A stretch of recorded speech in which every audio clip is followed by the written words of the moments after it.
Welcome to the Over 40 Alpha Podcast with your host, Funk Roberts. We are live. I was thinking about something the other day that kind of brought everything together and why I'm having my guest on this podcast episode. Because if you think about longevity, if you think about health issues, chronic health issues, preventing those, if you think about hormonal balance, think about testosterone, if you think about energy levels, think about fat loss, like trying to lose that belly fat or building muscle. If you think about performance, both, athletic in the gym or performance at work or your everyday activities. If you think about mental health and that mindset, if you think about just being happy, think about pain management or injury prevention. And I'm probably sure there's more.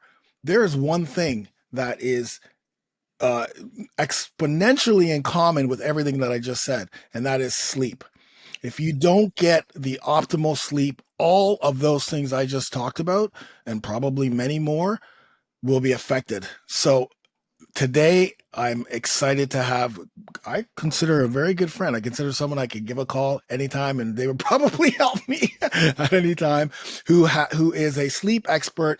Not only has he worked with NFL athletes, MLB athletes, NBA, UFC, US Olympic athletes, regular clients, but also he educates and helps people like myself, fitness, fit pros, the health industry, learn about sleep and recovery. And today I'm excited to have our online sleep coach, Nick Lambe. What's up, Nick? How you doing, brother? What's up, brother? Thank you so much for having me on, and that is a great introduction. And you hit the nail on the head, man. I consider you a great friend, and absolutely would pick up on first ring if there was anything I could do to help you out. So happy to contribute and help support this amazing community that you have. So thank you for having me. Thank you for being here. So first, let's talk about how you got into this space. Because I mean, you do summits, you do other things, but the sleep thing, because that's how I knew about you years ago, actually. And I knew about the Sleep and Recovery Summit, and I was so intrigued with that and intrigued with what you were doing. And then we got to meet face to face. But what's the origin story behind getting to where you are today? Yeah, for sure. So around sleep specifically, I mean, I've been a coach in the industry now for well over a decade and worked in a lot of different settings, but the origin of sleep specifically came from my time working in a rehabilitative setting. So I was working as a coach in a physical therapist office alongside other coaches, physical therapists, massage therapists. So very much an integrative and collaborative environment. A really unique place in the sense that it was, for people who were there for physical therapy, it was beyond just, hey, we're coming in and you're going to do your normal slate of PT exercises. It was, I don't like necessarily always using the word holistic, but it was holistic in the sense of, hey, we're going to really look at other variables here. We're going to look at how your strength and your aerobic capacity and how all these other variables play into how you recover and what your outcomes are in your rehabilitation. And in doing that and in diving a bit deeper and having more conversations with clients and patients, sleep was something that came up time and time again. And it was one of those things that we found for people who were doing very similar things. They were sticking to their treatment plans. They were even making changes in their nutrition. They were doing all the seemingly the right things and getting markedly different outcomes on different timelines. And obviously a lot of things play into that. There's a lot of variables that go into that, but it seemed to be that sleep was one of the linchpins that played a big role, that really seemed to determine how effective somebody could be in their rehabilitation, how effective they could be long-term. And so in seeing that, it just led to a deep dive for me, and it led to a real fascination. And the more, as you alluded to just in the introduction, the more that you peel back with sleep, the more that you realize how many things it actually influence. What I always say is it's really the one lever you can pull to enhance every single facet of your life, from how you interact and with the people that you care about, to how you perform, to really everything in between. And so being fascinated of being able to dive into something that just had such wide-reaching impact And then the more that I dug, realizing that there was so many misconceptions that were perpetuated in our industry, so many myths and misconceptions that were perpetuated to the general population, and just seeing that sleep wasn't really being given the attention that it ultimately deserves. And so I started providing sleep coaching as a separate service where I was working in this clinic at the time, took that online, started doing consultations online, group coaching online, and then pivoted to more of the, like you said, with the Recovery and Sleep Summit, more of the education for the industry, just seeing this massive void that exists in our industry where if you have a room full of 1,000 coaches and 1,000 MDs and 1,000 health professionals, and you ask them, do you think sleep is something that's important for your clients and your patients? 1,000 hands go up. But if you ask them, how many of you feel even remotely comfortable having some of these conversations and making some personalized recommendations for the people that you work with? And you may get 10% of the room that loosely raises their hand. And so there's a massive gap that exists there where, again, we know this is important. It always gets put alongside exercise and nutrition as the triad of health. But if you look at the attention that sleep gets, both in what is talked about, as well as how people prioritize it in their life, in comparison to exercise and nutrition, it just doesn't get anywhere close the amount of focus and emphasis. Wow, you just opened up a massive door when you talked about the gap, and you just literally said, like, it's mind-boggling. And I'm going to ask you, why do you think that sleep still to this day, because it's 2024, and where do you think sleep in the trainer coaching, that side, where do you think that is now compared to when you started? Because you said, you ask a question, and my feeling is if you still ask that question, the same thing would happen. So where are we right now in that realm? So if I go in comparison to where it was when I first started talking about sleep, it's certainly improved. And you certainly have seen a lot more emphasis in the industry around sleep. But I would say that a lot of what you're seeing in those improvements is not necessarily going to be the areas that make the biggest dent and that really make the biggest level of improvement. And what I mean by that is you're seeing, because of the amount of people that are struggling with sleep and because of the fact it's getting more media attention and you see more people talking about it and you see celebrities talking about it and you see it out there more, where more of the quote unquote improvements are coming from is in the prevalence of all these sleep products and supplements and services, but not necessarily in the day-to-day coach and the day-to-day practitioner who's working with individuals. To where, again, like you alluded to, if you were in a room full of coaches now to this day in 2024, you will get a similar response in terms of the individualized recommendations. And that's for a variety of different reasons. There's been a bit of a narrative that has been perpetuated around sleep that for those who struggle with sleep, it is only a clinical problem, that they have a medical issue why they're struggling with sleep. And that sometimes leaves a lot of coaches uncertain, unsure, and not really wanting to step into that territory. Now, there absolutely is instances where medical intervention is necessary. There are a variety of sleep disorders. There are a variety of other medical conditions that can adversely affect your sleep and have what I call a bidirectional relationship with sleep. There are certain medications that someone might be taking that can affect sleep. However, in my experience and even talking to many, many sleep physicians, the percentage of people who are struggling with sleep that it's a medical based issue is a much smaller percentage than you would think. And actually, a majority of the people who are struggling with sleep, especially more chronic based issues, it's more of a behavioral issue. It's the thoughts and perceptions that they have around sleep. It's the subsequent habits that have formed around that. It is their confidence in their ability to sleep and how all these things have really trickled and built up. So again, it's for coaches, it is knowing that, yes, there might be medical instances and you want to be able to pick up some of those red flags. But in the same way we talk about from an exercise and nutrition standpoint, on the front line, having the most contact points and most opportunities to connect with people, you're going to have the ability to influence the people who are struggling with sleep the most if you really embrace it.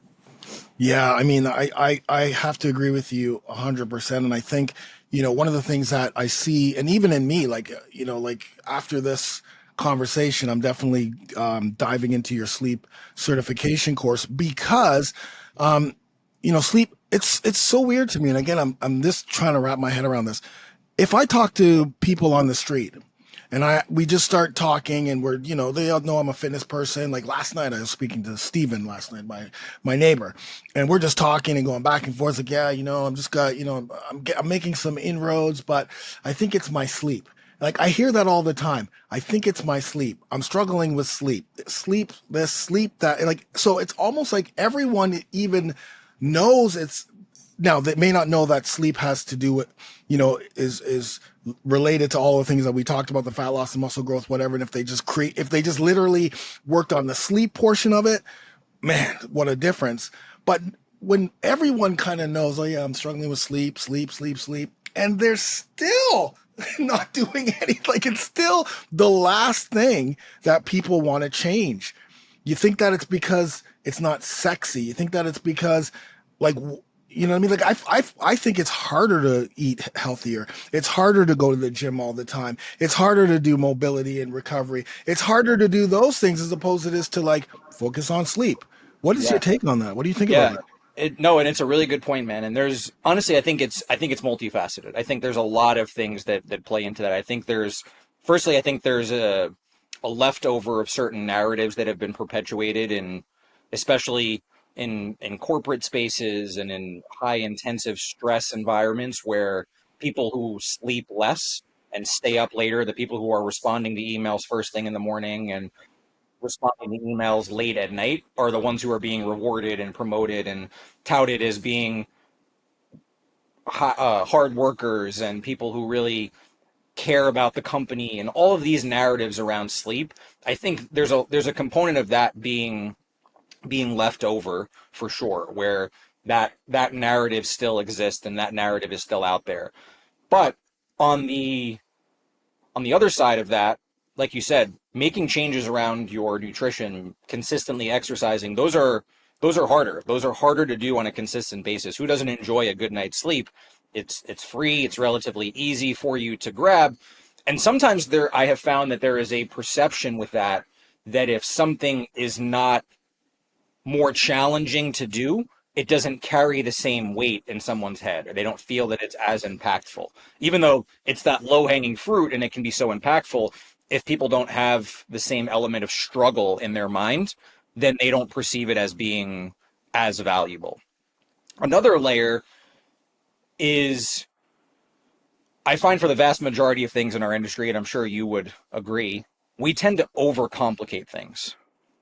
Because there's so many different options, there's so much information, there's so many different resources, we tend to overcomplicate things. And that trickles down to the general population, that trickles down to everyone else, where they tend to overcomplicate how they're thinking about most things from a health and fitness perspective. With sleep, I think it's the rare exception that, for the most part, I think we actually do it a disservice by oversimplifying it. And again, I think this comes down to both the coaches and the general population. If you ask most coaches how their conversations go around sleep, it might be something along the lines, let's say you're one of my clients, hey, Funk, how do you sleep? And the answer, because how most people think of sleep is in terms of sleep duration, you might say, I get about 5-6 hours, so I'm not really a great sleeper. I wouldn't say I'm a very healthy sleeper. Or you'll say, yeah, I sleep 7 to 8 hours. I'm a pretty good and healthy sleeper. And then that's the end of it. And it's left at that. We basically just put in the box of sleep. Do you sleep 7 or 8 hours? If you do, great. Not giving any intention to quality and regularity and depth or anything else. And if you don't get that, the recommendation is, hey, try and sleep more. Try to make it more of a priority.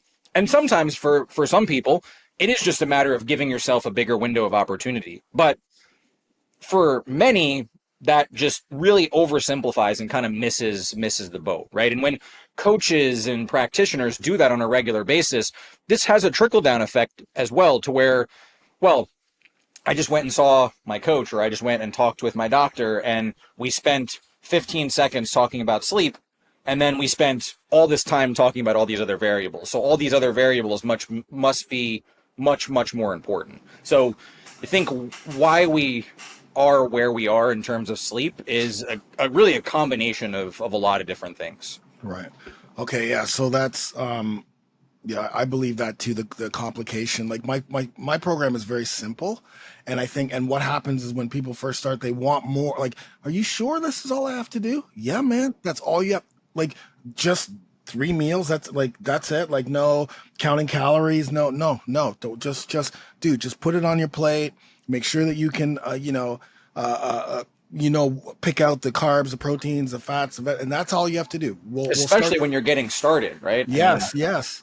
it's already hard enough to take those initial steps to make change and to get started without overwhelming yourself and adding so many different layers of, oh, I need to do this, and this, and this, and then I need to think about this, right? Yeah. That's just another piece of when people are being bombarded with all this information from a nutrition and exercise perspective. A lot of times just they don't even have the bandwidth left to focus on sleep because they're already trying to think of all these other improvements. And so I think people like yourself who are really simplifying things for people and just giving them the basics that they need and allowing them to focus on that then allows a little bit more of the opportunity to, okay, this is how we think about sleep, and these are some of the things that we do within sleep. Yeah, I think that, and I also have a different view on that. I think a lot of people do that to give themselves an out. I think they like to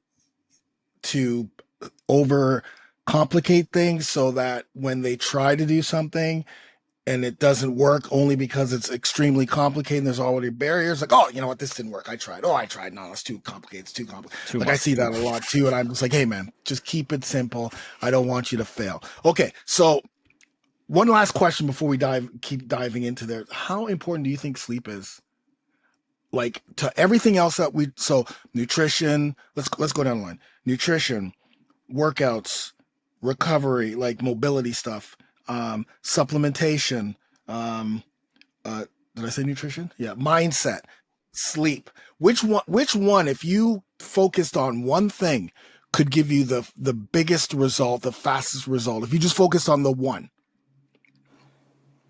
It's a loaded question, right? I think obviously my answer is definitely a bit biased, but here's the thing, I challenge anyone to do this, right? You could type in, go into Google or go into PubMed articles or go really anywhere you want, anywhere you tend to consume the most amount of your information. So not Google, maybe not the best, but you type in sleep and type in any goal you have, any physiological system, any chronic condition, really anything, and you will find a correlation. There will be some correlation between sleep and X. So with that being said, and I mentioned this earlier, you'd be hard pressed to find one thing that you can do, one lever that you can pull that really will enhance, improve every other facet of your life. Again, one of the things I look at with sleep, and this is going to sound maybe a bit corny or cliche, but it even comes down to when you're sleeping optimally, you show up better for the people in your life. We've all experienced this. When you're not getting quality sleep, you're not as present. You're more reactive with the people that you care about, less patient with the people that you care about. So it even comes down to, outside of even just beyond the enhancements to your overall health and your fitness and your performance, it's down to how you show up in your personal life as well, how you show up for the people who matter the most. And not to say that obviously being more fit and improving in nutrition, improving in your mindset doesn't help in those other areas as well, or can't help in those other areas as well. So I don't think it's necessarily a matter of sleep being more important than those other areas. I think it's just incredibly low-hanging fruit. And here's another thing. Sleep is the area that is going to enhance what you're doing in all those other interventions as well. Massively enhance. Here's the simplest way to look at this. If you're somebody who's listening, and whether you're in Funk's program or you're in another program, and you're regularly exercising, and you're regularly making changes from a nutritional perspective, you are providing your body with some type of stressor, with some type of stimulus that hopefully is causing your body to adapt. That is the number one rule, number one goal of exercise and of fitness-based interventions. You trigger the body to be given a stimulus that it is forced to adapt from and gets better as a result of. That's how fitness works. That process of adaptation doesn't occur without the ability to recover from said stimulus or stressor. Exercise is provided, the body goes into a temporary state of fatigue, reduction in function, and again, adapts after the fact. That adaptation does not occur without recovery, without the body's ability to recover. So if there is too much on someone's plate physiologically, if they have too much on their internal load that they're not able to recover from, or they're not adequately sleeping, they're not getting adaptation. So recovery, we tend to think of, number one, we tend to think of time in between training sessions, or we think about these passive recovery modalities like Normatec boots and cryotherapy, and all those things can have a place. But the way in which your body was naturally designed to recover is through consistent quality sleep. So if you are not getting that, and you're not adequately recovering, not just from the stress of training, but all the things that cumulatively add up in your life, you're not adapting. And if you're not adapting, you're not going to get as nearly as good of results as you possibly can. And in fact, if you're not giving attention to that recovery and sleep, you can actually be doing more harm than good. And this is not to say that exercise is not beneficial, but if you're somebody who has a massive amount of stress on your plate, a cumulative stress load that has built up from all the things in your life, and then you add exercise on top of that, and you are sleeping terribly with no quality sleep, you are adding more to your plate. You're adding more to that cumulative stress that you're not able to ultimately recover from and deal with. The analogy I always give for this is, think about this like a glass of water, where the water within that glass is your cumulative stress load, your cumulative physiological load that's placed on you. Now, everybody's glass size is a little bit different. Everybody's tolerance of how much they can actually take is a little bit different. We know this. One of the biggest and most important, well, I should say, when that glass overflows, when there's too much and the water overflows out of that glass, sometimes this gets called overtraining. This is really an under-recovery problem. And when that glass spills, it's a difficult spill to clean up. When you're in a state of under-recovery, chronic under-recovery, it's a difficult place to pull yourself out of. So one of the most important things that you can do on your health and fitness journey is to regularly pour water out of that glass. The beauty of that is that you have an opportunity for free every single night to empty the water out of your glass. And that is sleep. What an incredible analogy. Because I just saw you last month in Texas. Beautiful, amazing. And, my wife and I we extended, it was a longer trip. We landed in Dallas. We stayed at a hotel. We jumped in the car, drove 9 hours to Big Bend National Park. We stayed in a little pod on the side of a mountain. We then went over to Austin, Texas, and stayed in a B&B, absolutely gorgeous. And then we headed over to Dallas, where we stayed in a hotel. And the common denominator was the bed that we stayed in. Every bed that we stayed in was absolutely incredible. And not just that, we got 10 hours sleep at every place that we went to, at least. And not only did I lose more fat, but the energy levels that we had, specifically when you're driving 9 hours, we were so happy and so joyous, and just nothing bothered us. I mean, that's a 9-hour drive through the deserts and thing of Texas. We get to a place where, you're on the side of a mountain. It's like, it's uncomfortable.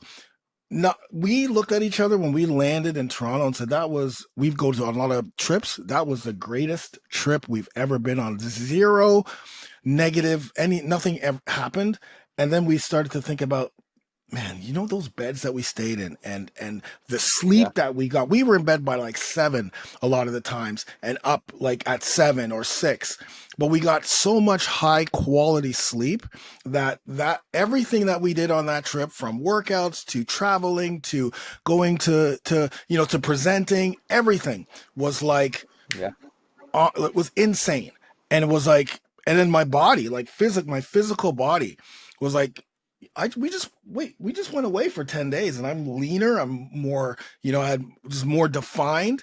It's incredible. And then I said to Angela, okay, that's the sleep is the key. I mean, I know that, but sometimes you know it, you say it, you think about it, you know it, you know what to do, but you just don't do it because you just don't do it. Well, Well, and here's the thing too is, and I always say this, I find so many people have been operating below a level, a lower Mm, baseline and below their top optimal level of function. They've been operating there for so long that they've perceived that as normal and they've forgotten what it's mm, like when you're getting the right quality and quantity of sleep. They've forgotten what it's like. And again, they've just accepted that as this is the way it is. I'm just a poor sleeper. I'm a crappy sleeper. And I only get 5, 6 hours at this quality and I wake up multiple times. And it's a self-fulfilled prophecy. They tell themselves that, they accept that.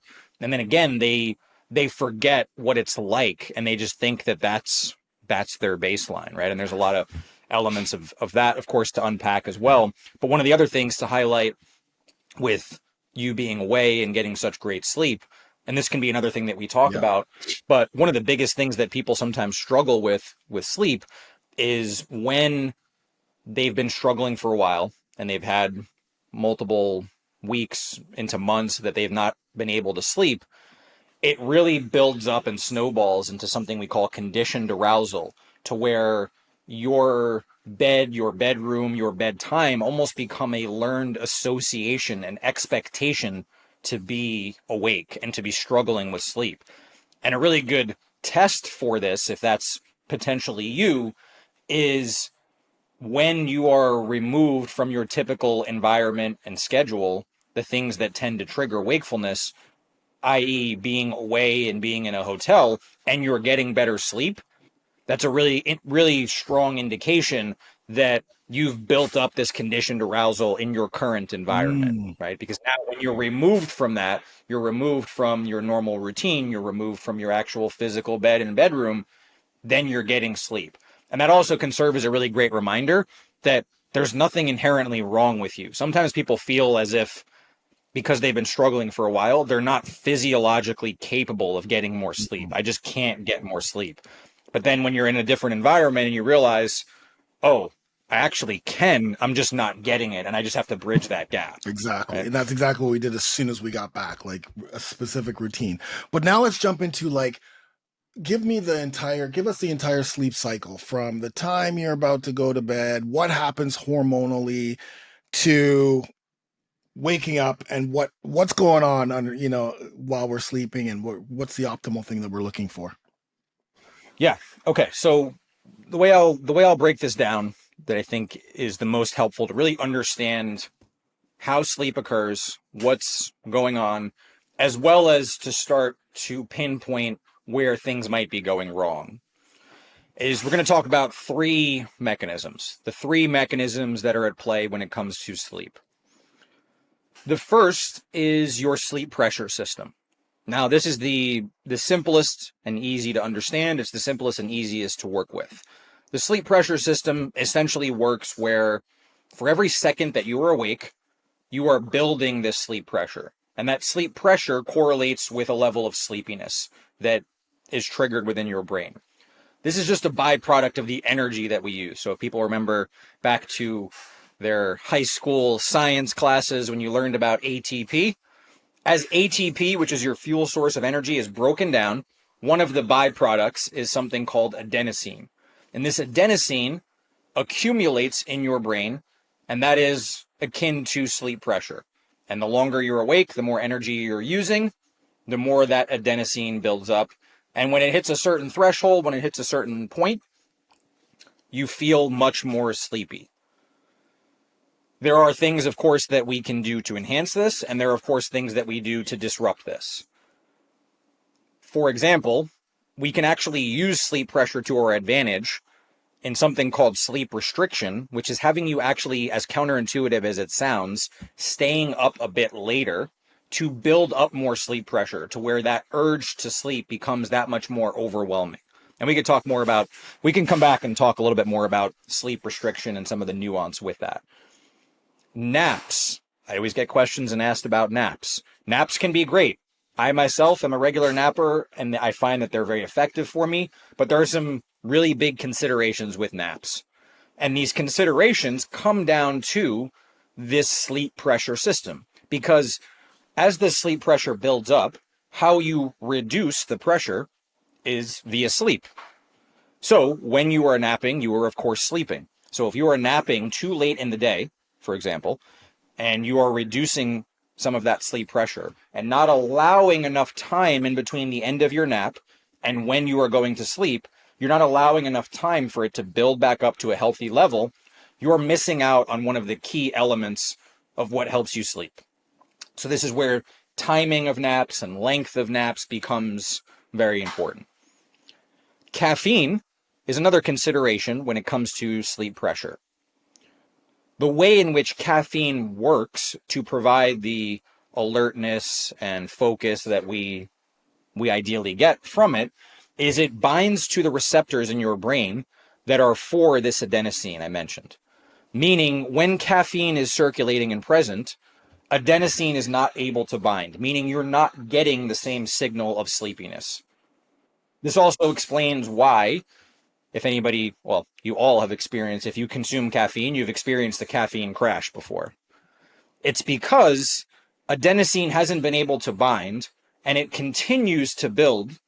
So when the caffeine wears off, you now have a flood of that sleep pressure and adenosine present in your brain. So that's the sleep pressure system. The second is much more nuance. There's much more to understand, and that is your circadian rhythms, your body's internal clock. And the way to think about circadian rhythms is essentially your body's way of maintaining balance, what we call homeostasis. This is your body's way of regulating all the things that it has going on and making sure there's a schedule to it, making sure that there's some system to what's happening, when certain hormones are rising and falling, when certain cardiovascular functions peak and dip, when all these things happen internally within your body. Your circadian rhythm is your body's way to basically put that on a schedule and a calendar. One of the things that operates on these circadian rhythms and this preferred timing is sleep timing, when you would ideally be going to sleep and when you would ideally be waking up. With circadian rhythms, again, there's so much to unpack with it, but the biggest thing to understand is that circadian rhythms are influenced by two components. They are influenced in part by genetics. We have all heard this, experienced this with morning larks or night owls. I'm more of a night owl, I'm more of a morning lark. There is a genetic predisposition to where, for some, your clock runs a little bit earlier, and for some, your clock runs a little bit later, and for a large percentage of the population, it's somewhere in the middle and can be kind of shifted in either direction. This can be important to know, and it can be important to acknowledge. However, one of the things that sometimes happens with these genetic preferences is people put themselves in a box because of it. I'm a night owl, so I can never go to bed any earlier, and all these things that people tell themselves. A couple things with this. Firstly, the difference between the latest, what we call chronotype or genetic preference to circadian rhythms, and the earliest is not as big of a gap as we sometimes make it out to be. It's not that there is this genetic predisposition for some to be going to bed at 8 o'clock and for some to be going to bed at 2 or 3 a.m. It's not that big of a gap genetically.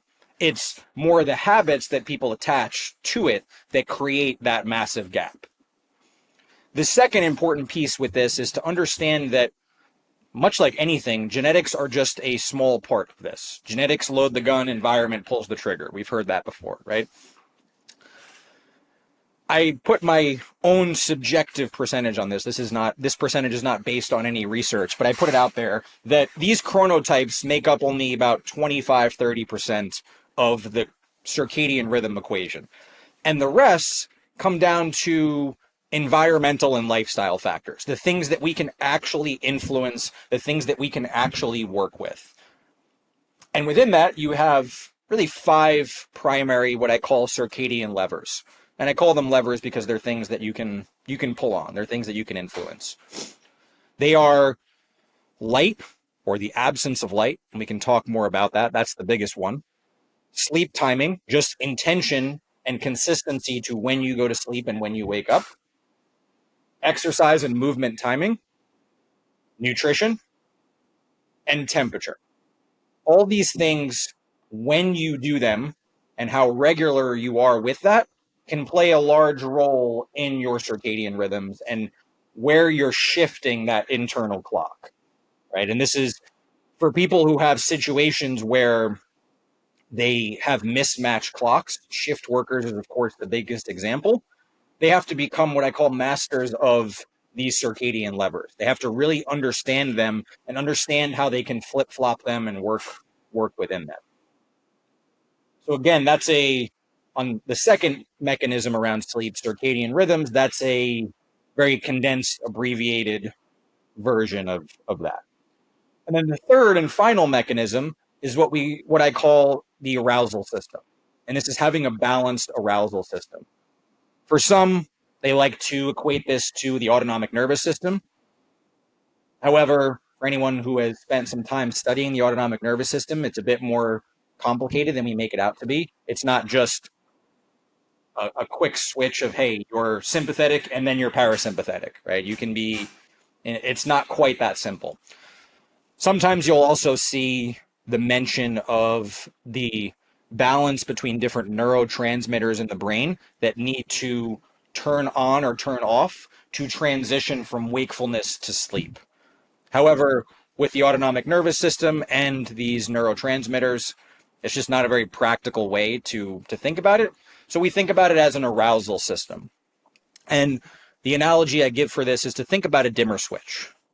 Think about a dimmer switch that you have for maybe any lights in your house, where that's the spectrum of arousal. Ideal for sleep is that dimmer switch turned all the way down, where there is very minimal to no arousal, excitement.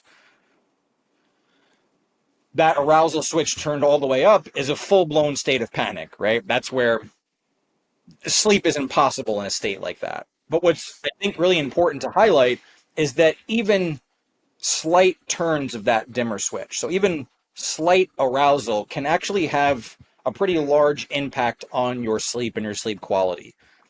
Even if it doesn't affect your ability to fall asleep, they can still have an effect on the quality of sleep and depth of sleep that you're getting thereafter. So with these 3 mechanisms, all 3 are important and need to be taken into consideration. If you shortchange any one of them, sleep is going to suffer in some way, shape, or form. Okay, so lots to unpack, guys. If you're listening to this right now, like, this is literally a clinic. We're getting a clinic. This is incredible. So much education, so much coming out of this. Okay, so you're saying there's 3 mechanisms. These are the 3 mechanisms that will affect the sleep, right? So we've got the sleep pressure, which is like, I'm just thinking about it as like it's like you have a cup, I guess, and the adenosine comes up, and when that adenosine is at the top of the cup, that's when you start to feel sleepy, and that's when you start to feel tired. And is that cup just as I'm using now, is that the same for everybody? Like, would my sleep pressure would I have a bigger cup than, let's say, somebody else, or do we all have the same sleep pressure? And then it's just like, as soon as all of the things that you're talking about, napping is going to decrease it a little bit, and some of the other things, caffeine and those type of things, will decrease it, and then we just have to increase? Or is it just the same for everybody, pretty much. I know everyone's different, but For most, if not all of these things that we talk about, there is an individual okay. variance. And this is where I think it's sometimes so challenging within sleep as well, where one of the things I get on my soapbox about sometimes is these sleep hygiene lists that get put out there, the top 6 sleep tips or top 10 sleep tips. And more often than not, the things on these lists, they're perfectly fine. They're perfectly fine recommendations, and I'm sure can help certain people. The problem really comes down to these lists are not individualized to what someone is actually dealing with. And there is really, with all of this, there is an individual variance that occurs. And so everyone's adenosine level or that certain tipping point is going to be different. How they respond to it person to person is going to be very different.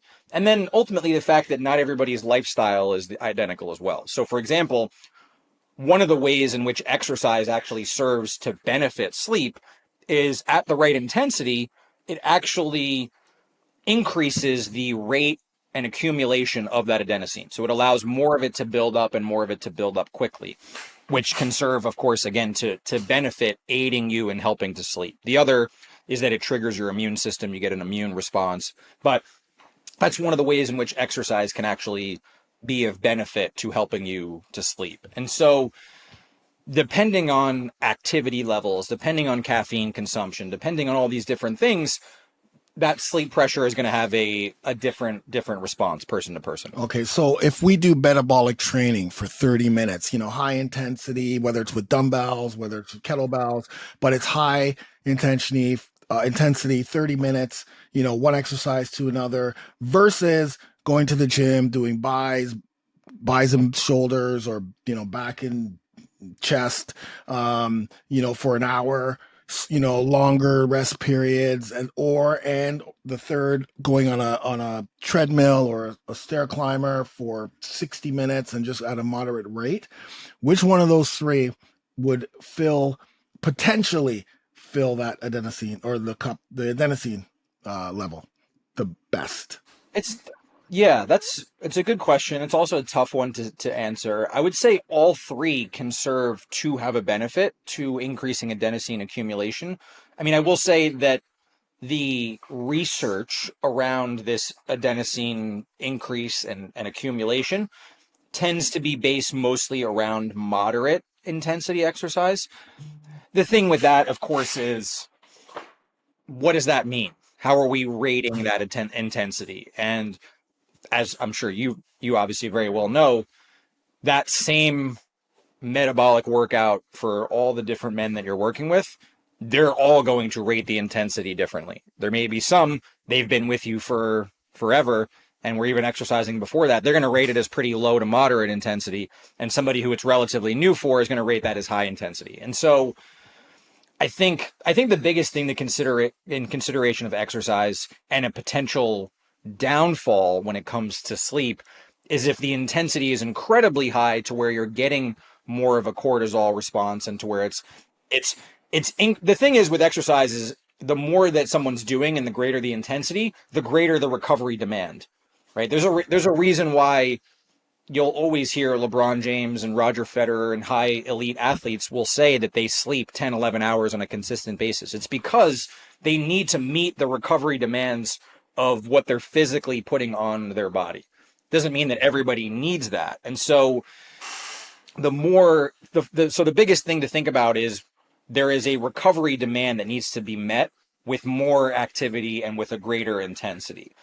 I would say the other consideration of a potential downfall, or not even downfall, but thing to think about is the timing of exercise.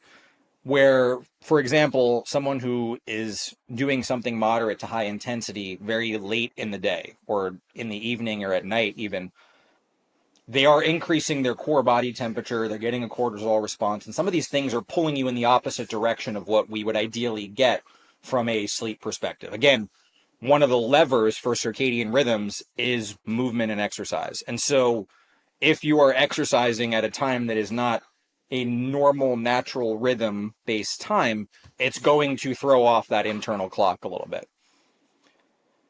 Obviously, here's the thing, and this is where there's always a bit of give and take. If literally the only time that you are able to exercise and move is in the 2 hours before bed, the benefits of you moving and exercises versus being sedentary outweigh any potential of it disrupting your sleep a little bit. So is it ideal? No. But it's not, I'm never going to advocate that somebody doesn't exercise and move just so that they can, have that window at the end of sleep, right? Okay, so the doors continue to open because we're going to go back. We're going to go to that because there are people who train martial arts. I'm going to use martial arts. So Muay Thai, Jiu-Jitsu, boxing, and the classes of these gyms are at specific times. There's the morning class, there's the lunch class, but the class that has the most people, the most consistent is the night class, whether it's whether it's the 6:30 to 7:30, 7 to 9, 9 to 10 in some places. And that's where you get the most people coming in, the most people training at the high intensity they're training at. And when it comes to the performance base of a Muay Thai fighter or, someone in jiu-jitsu or what have you, who still has to work, that is the time. There is no other time. So that person who has been doing it for however long, because, there's also like F45s and other things that happen. Most people, you walk past it and it's ram-packed at 7, 8, 9 o'clock. Whereas you drive past at 12 p.m. and there's 9 people. You drive past in the morning and there's maybe 1 or 2. So outside of your ability to train at home, needing to go to a class or a structure that is pre-created, but that's what you need to do in order to get it done, are we kind of when like what is it, if your body's used to doing that all the time, you will create, you can pull a couple of other levers that will help with the circadian rhythm, that will help with sleep, that sort of thing. Because I know that there's a lot of people who get home and they're just like, right? For sure. Yeah. So there's always ways to offset it, right? It doesn't. Again, I think the first lens to look at it is it ideal? No. Is anybody able to create the perfect ideal scenario? Also, no. Right? Everyone has some type of real world element. This is where, if you look into circadian rhythms, if you look into Dr. Michael Bryce, for example, he has the book The Power of When, and it's a really great breakdown of understanding of all these different timing elements, but it's a bit too structured. This is when you should consume caffeine. This is when you should. I think there's even an ideal time to have sex, right? And nobody likes to live their life that structured, and it's just not feasible. We have jobs, we have kids, we have families, we have obligations, we have all these different things. And so nobody has the perfect ideal scenario. It's just a matter of, in the situation that you're in, maximizing it, making it the best possible scenario. And so for somebody in that scenario who is training intensely, let's say it's at 9, 10 o'clock, then there's a few considerations. Firstly, is you're going to have to likely lean more towards quality than quantity. And this is going to surprise a lot of people because, again, like we mentioned earlier, when you ask most people, how do you define sleep? Oh, I get 8 hours, or, oh, I don't get 8 hours. And that's really the barometer for sleep that they use, is duration. And sleep, don't get me wrong, sleep duration is absolutely important. You shortchange duration of sleep for a long period of time, you're going to have health consequences as a result of that. Sleep duration is absolutely important. But this overemphasis on sleep duration sometimes causes us to miss the forest through the trees, so to speak. It allows us to miss some of these other variables. For example, your quality and regularity. So the first thing for somebody who is in that situation where they can only get that intensity of exercise late is you're going to have to focus more on quality than quantity for the time being. And what I mean by that is, a lot of times someone like that, so let's say it's an athlete who, gets home from MMA, they get home from their jiu-jitsu class at, let's say it's 10:30, and they have to be up for work at 6 o'clock the next day. The common intuition and always thinking in terms of sleep duration is going to tell that athlete, tell that person to get into bed as soon as possible. at all costs, right? Just go right into your routine, get ready for sleep, and then go to sleep. The problem with that is that you're likely not going to be physiologically ready for sleep because you just came from something high intensity. This can even happen in social environments as well. You go out with some friends or coworkers, same thing can apply. You're still amped up. You're not ready for sleep. And what ends up happening is, yes, now you're targeting trying to get 7 hours, but you're going to end up lying there, not able to sleep right away. So you're not getting the 7 hours anyway, but now you're starting to create some negative associations and habits because now you're spending time in bed, not actually sleeping. And your brain is very associative and it starts to keep score of that. And that's when we talked about conditioned arousal earlier and how that builds up over time. It's via spending a lot of time in bed, unable to sleep or not sleeping. And so in situations like that, you're better served to stay up a bit later, do things that allow you to wind down. So as soon as you get home, reducing light, reducing temperature, allowing yourself to just, whether it's breath work or mindfulness or something that allows you to just physiologically wind down a little bit, and then go into your routine and actually try and sleep. And so again, in that scenario, maybe that person's not actually sleeping until 12 o'clock and they're getting 6 or 6.5 hours. Is that ideal in terms of duration? No, but they're going to get a much better quality of sleep in that 6.5 hours. And they're going to have what I call more of a healthy relationship with their sleep, as opposed to them forcing themselves to be in bed at, say, 11 o'clock and not falling asleep till 11:45 anyway, and now getting more broken, lesser quality sleep. Yeah, that makes sense. Totally makes sense. Okay, so we've got that first sleep pressure. We understand how that works. We understand what the reason why we want to get to the point where the cup is overflowing, the adenosine cup is overflowing, and then we get the circadian rhythm where we have these 5 levers.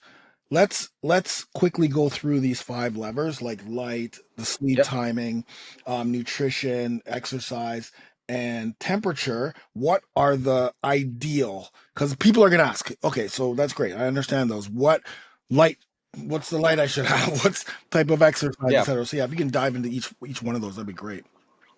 Yeah, absolutely. So firstly, it's important to note that with these, while all of them are important, all of them have influence on circadian rhythms, there's a hierarchy to this. There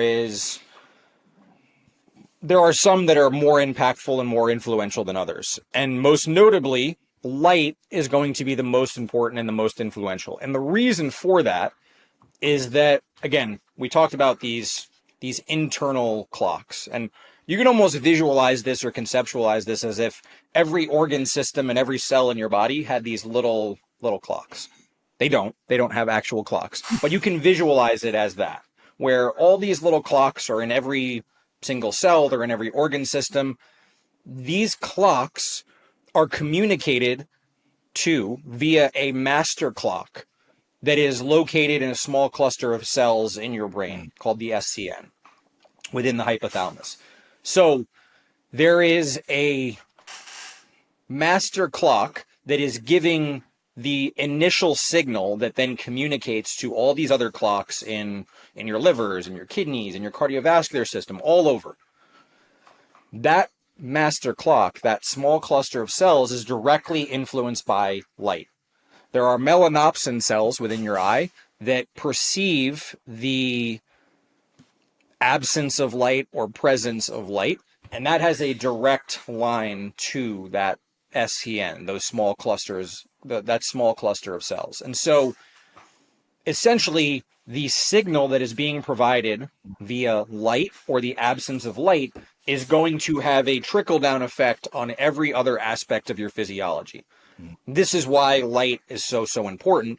And of course, if we think about this, I'm not a really big evolutionary guy of, we need to look back to the way we were evolutionary. I'm not massive into that. But I think there is an element of understanding that in terms of technology and light and artificial light and all these things, we lived a certain way for millions of years, and it's been a relatively short amount of time in comparison that we've been living not that way, that we've been living essentially opposite of that, to where we used to get 10, 12 hours of sunlight, and now most people aren't getting any. They're getting sunlight in the time that they walk from their house to their car, and from their car into their job, and then back home. And that's the only sunlight that they're getting, and they're getting artificial light.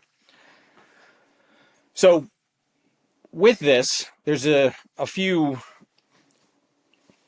recommendations and a few pointers that I think are really important. And we'll basically work this through the cycle of a day.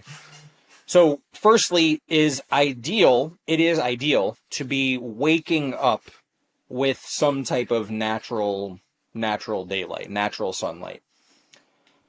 Again, this is the way we used to be woken up, with the rise of the sun. Now, based on where you live, based on the time that you wake up, if you're, for example, waking up regularly at 4:45 or 5 o'clock in the morning or 5:30, it's likely that it's still dark outside. There is a way to offset that. There are daylight alarm clocks, as an example, and there's a host of these out there. Some of them are more expensive than others. I don't think it's the kind of thing you need to spend any exorbitant amount on. You can get one on the much cheaper side. But the way these daylight alarm clocks work is that you set the time that you're waking up, and starting a bit before you're waking up, it gradually starts to introduce some of this light. It gradually introduces what is closer to daylight. And when I say closer, really we measure this, light is measured based on lux. Okay? And so if you think about the lux of sunlight, actual sunlight, it's in the tens of thousands. Most artificial lights inside are in the low hundreds. Okay, so markedly different, not even in the same stratosphere.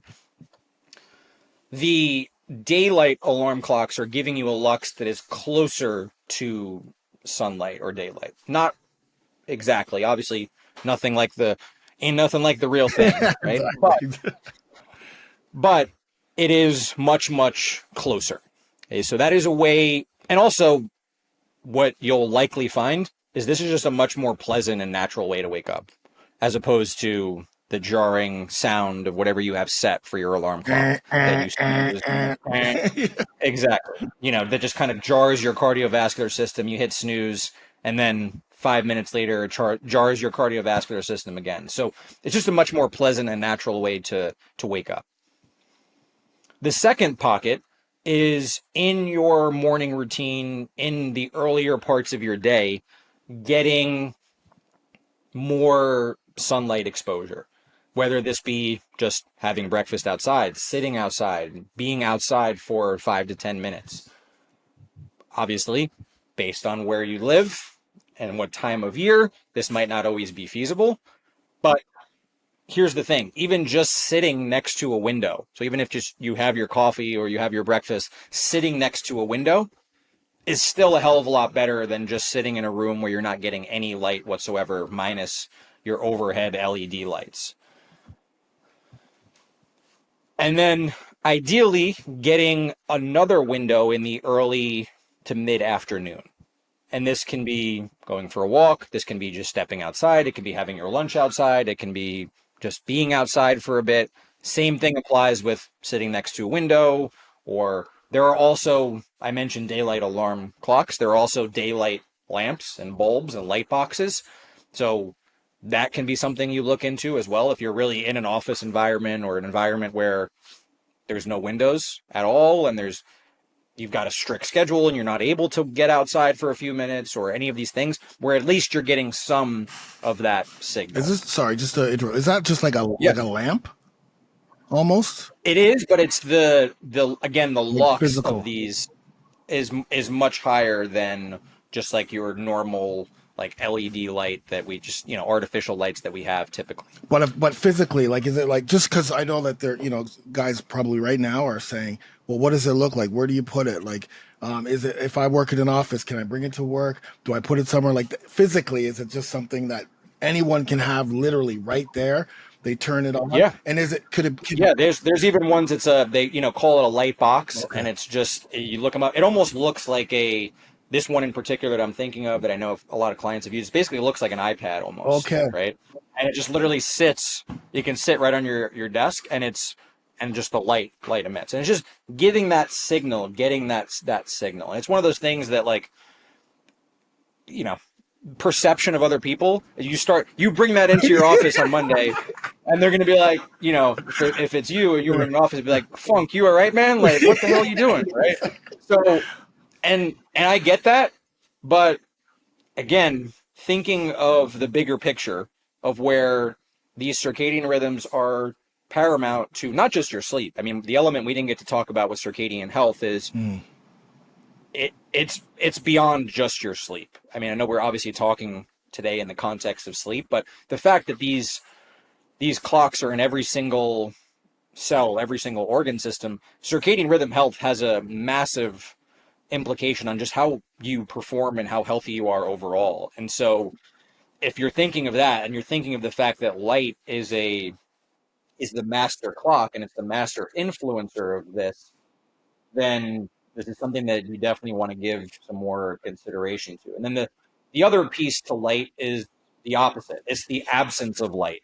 So this is in the evening and then into when you're actually sleeping. And so two things. Number one is gradually starting to reduce the light. Because again, if we're thinking about the way this used to naturally happen, the sun gradually sets.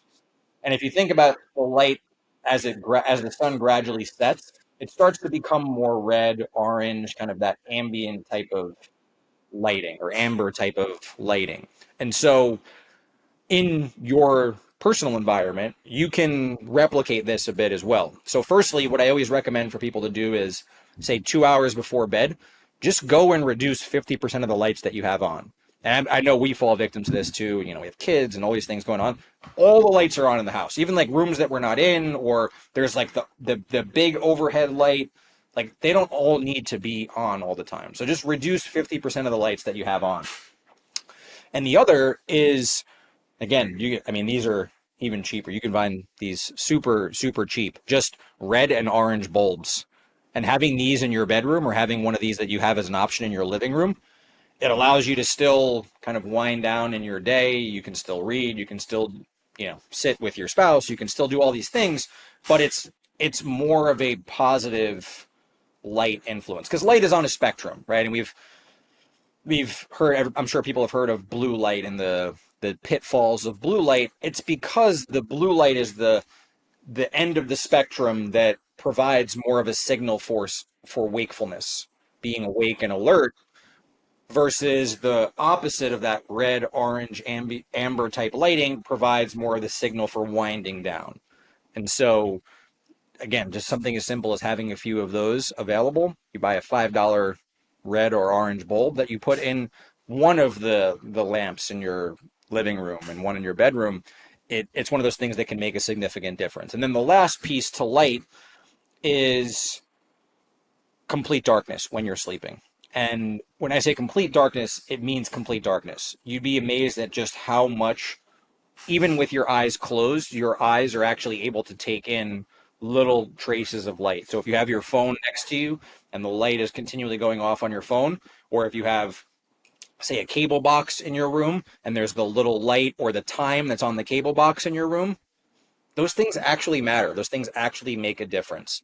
So again, based on your environment, based on where you are. I know, for example, plenty of people that I've worked with that live in a more city-based environment where there's light coming in and blackout shades, eye mask. There's lots of things that you can do to ultimately offset that, but that complete darkness is a really important element as well. And what all these things do with light or the absence of light is they keep that circadian rhythm functioning optimally. They keep the clock on time, because if not, that clock can tend to get awry. Like, think of this like your personal schedule, and you miss 2 appointments and one appointment gets pushed back and things start to just snowball and your whole day becomes a cluster.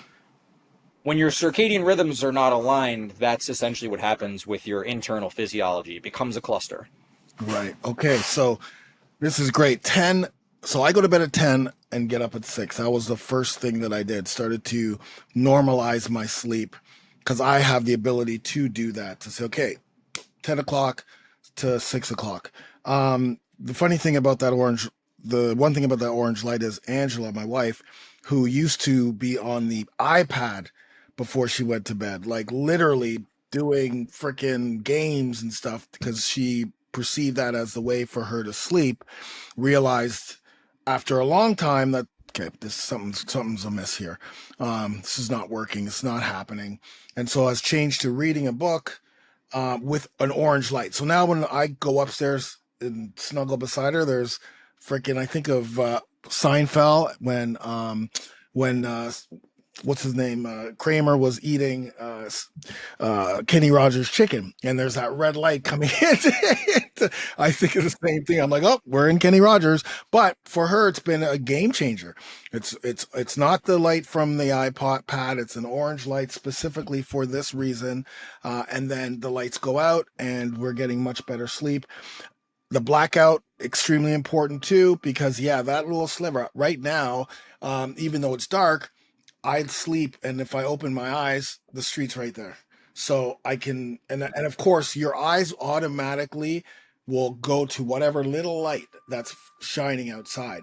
And so even if it's the moon, like it's just that it's something out there that's bright and will most likely affect the quality of your sleep. So blackout important. The lighting, kind of that light transition is important. I mean, I think it's even like, if for those of you who are listening, like, we're at an age now where we generally don't care what other people think of us. It's like we're biohackers, alpha hackers coming in. We've got the light at our desk at work. Then we've got the orange light bulbs all over the house or even in the bedroom. And then, yeah, just that complete darkness. Like, And yeah. And another thing too, that sometimes just in the vein of that, and like the biohacking space, Yeah. is sometimes you'll see these blue blocking glasses, Oh, these yes, kind of yes. funky looking. They're orange, yellow, or red, and those can be beneficial. But I would just caution you in using them, because one of the things that tends to happen with using blue blocking glasses, firstly, you're not blocking all of the light. Mm. There's still some that is getting through, right? The other is that I find when people are using these blue blocking glasses, it tends to give them like a pass to just do Right. whatever they want. Yeah. So then they're just, now, oh, I've got my blue blocking glasses on, so now I can be on my iPad responding to emails Right. 10 minutes before bed, and I can be watching Netflix 10 minutes before bed. Mm. And that it perpetuates more of the negative habits. But having a pair of these cheap blue blocking glasses available, like if you absolutely need to be on your computer or doing something later in the night and the evening, it at least mitigates that a little bit. Right. So I would say have them as an option in situations you really, really need it, but just don't use them regularly as a crutch. Right. So now that we've got the light, because if we're going to start making changes, today, let's say, okay, let's start making changes. We're going to start with the light, right? Because that's the one thing that is the highest on the pedestal of the five that we talked that we're about to break down or continue to break down. Yep. So that's good. That's very, very clear. You gave us clear instructions on what to do. We're getting the daylight, we're getting the orange, and we're putting it in the bedroom, and then we're getting the blackout. So next on the totem pole, sleep timing, exercise, nutrition, and temperature. Which one would you move to next? I would say in terms of a hierarchy, Yeah. that sleep timing tends to be the next. So this, I mean, it ties in in multiple ways. Number one is this is one of those levers from a circadian perspective. The other is that when I talk about the pillars of healthy sleep, it's duration, it's quality, it's regularity, and it's continuity. So regularity is the one of the pillars of healthy sleep, and that is consistently going to bed at the same time or roughly the same time and waking up roughly at the same time. So with that, this one's pretty straightforward Yeah. and simple, right? But It's picking a time. Firstly, pick a time that is realistic. Sometimes it's like one of those things where it's like when somebody comes in, to a new nutrition plan and they're gung ho about it and they're like, I'm not going to eat any sugar. I'm not going to eat any grains. I'm not going to eat any of this. I'm not going to eat any, and they try to completely overhaul everything, right? So trying to say, I'm going to wake up at 5 a.m. and that's going to be my consistent time when you really haven't gotten to that point. Pick a time that is realistic and that fits your schedule most of the time, the vast majority of the time. So pick a realistic time, and same goes for your bedtime. Pick a realistic time that you're able to consistently commit to going to bed. Now, the deviation from this, because of course the questions will then come, well, how much wiggle room do we have? What about this? What about on weekends? Again, real life is real life. And I know situations change and we have life obligations. For example, I have a 5-year-old and a almost 3-year-old. They're sometimes in our bed. They sometimes wake us up at different times. They sometimes wake us up earlier than we would like. They sometimes have us up later. And I get it. Life happens. But I think having this time as an anchor and trying to give yourself maybe no more than, say, a half-hour buffer in either direction, but really not trying to stray too far beyond that. I will say the biggest thing with this is the difference between week and weekend, weekday and weekend. Because what ends up happening is people have very different lifestyles during the week. Especially somebody who's working more like a traditional not even 9 to 5, but more of a traditional Monday through Friday type of job where you're not working on the weekends. When you're in the Monday through Friday, it's a little bit easier to, okay, this is when I have to get up for work. This is when I need to go to bed before work. But then there is this tendency on the weekends to sleep in, to sleep later, to go to bed later, to basically do an opposite of what you're doing during the week. And I get why that's the case. It's the weekend. You can be more flexible. Maybe there's even sometimes a thought of, hey, I'm going to catch up on sleep. I'm going to make up and get more sleep on the weekend so that it can serve to benefit me during the week. But from a circadian perspective, here's the way to think about it. It's called social jet lag. It actually has jet lag in the name. Okay. So think about, for anyone who's listening, think about maybe a time you traveled from East or West Coast to the United States, or even from the Midwest to the West Coast. Some type of time zone difference, whether that just be 2 hours, 3 hours, and think about some of the ways that can adversely affect you and how you feel. You do feel it. You feel the benefits. Sometimes, depending on which direction, you feel it more than others. But it does affect you. When you sleep in on the weekends, and it is a, say, 1, 2, 3 hour difference than what you're doing during the week, you're inducing a very, very, very similar effect on your body as if you were traveling through different time zones. We call it social jet lag. What ends up happening is you're essentially, during the week, you're starting to establish this regularity and circadian health. And then every weekend, you're completely eroding it and having to start back over every Monday. And so, again, this is where you have that 30 to 45 minute buffer. So if you normally get up at 6:30 during the week and it ends up being 7:15 on the weekends and it's a little bit longer, fine. Give yourself a little normal human breathing room. But these massive gaps to where you're waking up at 6:30 and then on the weekends you're waking up at 8:30, 9 o'clock, it's just, you're again going to continually playing catch up from a circadian perspective. So right, and that's one of the biggest misconceptions around sleep as well, is this idea, and I'm sure many listeners have heard, you can't pay back your sleep debt, or you can't pay back sleep that you've lost, or the sleep bank. And this is just a really, excuse my French, just a really shitty way to think about sleep, because it puts so much pressure on, if you've been struggling with sleep, no shit, you can't go back and make up for it. You can't get in a time machine and go back to get back the nights of sleep that you didn't get. Right. But it creates a narrative where you put more stress on yourself for thinking about those nights. And it also leads you to this thinking that you need to always make up for sleep loss and pay back. Like, for example, one of the biggest questions I get is, what do I do if I have a night or 2 nights of poor sleep? Nothing. Right. Nothing.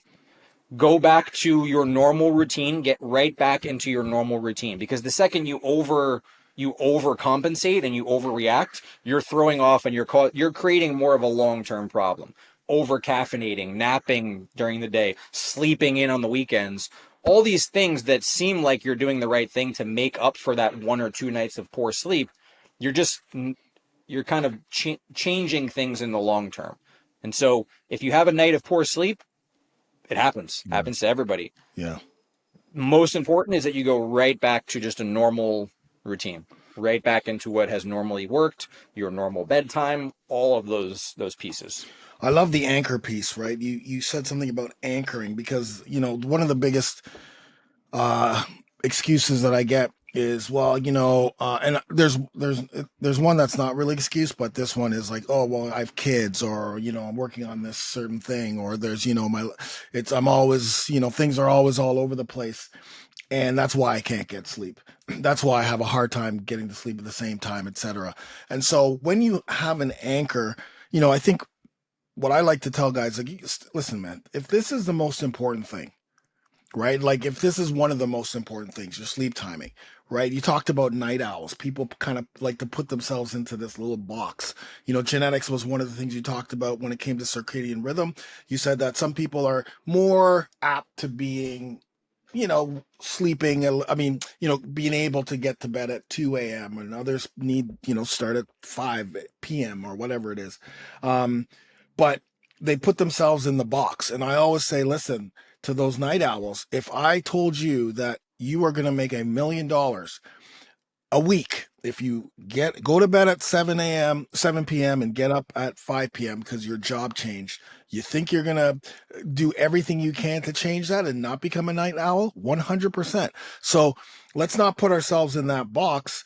Like, let's not put ourselves in the, I can't, my life's all crazy, I got new kids or whatever, and it's very difficult. Sure. But let's get a anchor. When you said that, anchor is great because now you have an anchor. For me, it's 10 to 6. And I also give myself that half hour here and there. It's usually the half hour happens when I'm waking up. I sometimes wake up a little bit early, but I also know that it's going to take time to get that consistency, right? Or just, it may not even be consistent, right? And also I love what you said about the weekends, because the same thing, like 10 to 6 is 7 days a week, 365. It's not 10 to 6 at 10 to 6 on Monday to Friday, and then 1 to 3 p.m. on the weekends, or whatever it is, right? Like it's consistently the same thing all the time. And yes, there are going to be times where, like you said, there are going to be times where UFC's on and Angela and I are up till 2 a.m. because, like you said, it's over at 1, but we're still, I see that fight. Oh my God, that was crazy. The ATP is still, still the adenosine still high, right? Yeah. And I mean, one of the things I'll say with that too is don't, if you're thinking about this and you're thinking about the changes that you're going to make, don't shortchange the ways in which this is going to enhance and improve your life. So if you're thinking, oh, I don't have enough time for this, I don't have enough time for that, in doing this, you're going to make yourself more productive. You're going to be able to be more focused and be more efficient in the things that you're doing. And so, one of the ways I always think about this, or I frame this with clients, and it's a new client and they're hesitant towards making these changes, is I always say, give yourself, almost make it a challenge. Say it's a 2-week sleep challenge. And for the next 2 weeks, this is what I'm going to do. And what I always say is, if you feel nothing different, if you don't feel at all better, I'll never bring it up to you again. You never have to do any of these things again. But you're going to feel different. You're going to have more energy. You're going to feel things that you haven't felt before. And it's going to remind you of how impactful this is. And so give yourself that window, even if it's just you want to shrink the commitment right now. Say, okay, for the next 2 weeks, this is what I'm going to do. And I guarantee you, you're going to feel differently and you're going to want to continue doing these things, because again, you may have been operating below your level of baseline for a long time, and you've forgotten what it's like to have more of that energy and more of these things. Yeah. So, yeah. I chose 10 because I did an audit. I thought what am I doing after, like, what am I doing at night, right? Like, when is it, when are things like, okay, do I really have to be sitting here watching this show, or do I really have to, like Angela and I have, we've already had our time together, so now it's just, I'm just up for the sake of being up, as opposed to, okay, but it's usually 10 o'clock ish where this is when, okay, this is doable. Nothing really is happening afterward. Let's do the 10. Maybe it's 9:30, maybe it's 10:15, but we're doing 10. And then of course the wake up, I just, because I want that duration, right? And then the duration is going to help with quality if I pull some of these levers. So that's really how I came up with that. It's just I've made it realistic, because if I said, if you have kids and you're like, oh yeah, I'm going to go to bed at 8 p.m. Good luck. Good luck with that. Good luck with that. That's setting yourself up to fail. 100%. But I like that way of thinking about it in the sense of, it's the old, like when we used to say when we'd go out, right? Nothing good happens. Like mom always says, nothing good happens after 1 a.m. or after 2 a.m. Just go home. Nothing. Find out what that time for you with sleep is. Nothing productive is happening after whatever time. Again, for you, it was like, okay, after 10 o'clock, I'm doing nothing productive. Angela and I aren't spending any more quality time, really. I'm just ending up watching TV, or I'm not doing anything productive. My mind's foggy. Like, there's literally no benefit to me continuing to be up. There's no benefit for me still being awake. So that's the time I designate. Yeah, and it's like, there's all these things. You see, your brain's gonna try to hijack you, right? So my brain's like, well, you work so hard, and throughout the day, and so you just need time for yourself. And so, like, after Angela goes to bed, or gets ready for work or what have you, that's the time for you. And it's like, that's why you're just sitting around and watching TV. But I'm like, well, wait a minute. The time for me is creating a better sleep environment, getting more sleep. Like, that's my time, because that's going to allow me to be happier, healthier, longevity, all of the great things that I actually think that is my time, that I'm making that time for myself. That's a productive, healthy thing, getting the sleep, right? Knowing, okay, I know that if I go to bed at 10 and 6 and I get that sleep, man, it's game over, right? Game over for the day. I'm happy, I'm healthy, I'm crushing it. And so why, like, that's what I want. That's what I want, right? Like, I don't want the thought of, oh, yeah. 100%. Luca, host of art, was also with us for Raise the Bar. And he said this a few years ago, and it always stuck with me. It's like, we say things are important, and we say things are of value, and we say it's where we're emphasizing. But look at your watch and your wallet. Wow. And you'll know where you're prioritizing what's really important. And so, like, for example, I may work with a client, right? And I'll get a pushback on something as simple as like, oh, I don't want to buy a light box or whatever. It's, or I don't want to buy a daylight alarm clock. It's $40, and then with the timing, it's, oh, I don't want to prioritize going to bed, half hour earlier. I don't want to do this and do that. It's like, okay, but you said these were the things that were important. You said being able to show up more for your family was what's most important. But your watch and your wallet isn't matching that. You're showing that your emphasis, your focus, your main priority is elsewhere, right? Yeah, 100%. Like, watching TV is giving Netflix or, those others viewers. Like, it's not for you. You know what I mean? Like, you taking care of your own self is for you, like, literally for you. But again, that's I digress. Let's get through these last three. Because I know of timing. I'm not sure how much more time you have. I have all day, but I could talk about this all day, Nick, all day long. Specifically, there is. It's, again, we oversimplify it, right? I know. It's like, oh, do you sleep or do you not sleep? But then once you start to unpack it, it's you could go on and on. Yeah. So let's go with the last three levers in regards to exercise, nutrition, and temperature, and which one to hit. So I would say next would be nutrition.